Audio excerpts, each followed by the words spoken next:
Hey gamers! Today, I'm going to show you how to download and install Steam on your laptop or PC. Whether you're a new gamer or just setting up a new device, this guide will get you started in no time. Let's jump right in. First, open up your web browser.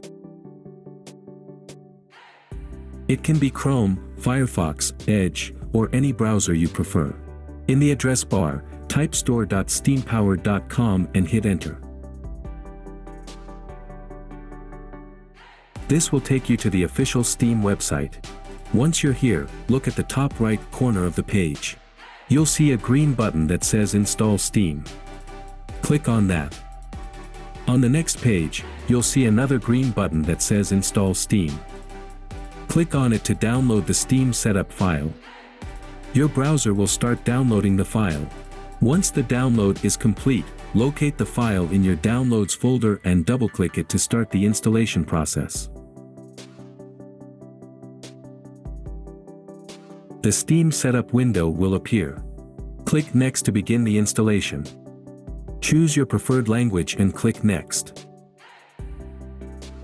Then, select the destination folder where you want Steam to be installed.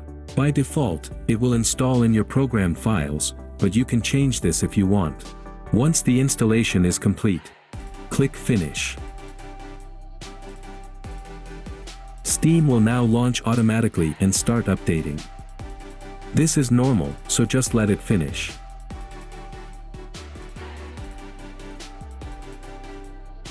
Once the update is complete, you'll be prompted to either log in or create a new account. If you already have a Steam account, go ahead and log in with your credentials. If not, click on Create a new account and follow the on-screen instructions to set up your account. And there you have it. You've successfully installed Steam on your laptop or PC. Now you can start downloading and playing your favorite games. If you found this video helpful, make sure to give it a thumbs up, subscribe to the channel, and hit the notification bell so you don't miss any future tutorials. Thanks for watching, and happy gaming!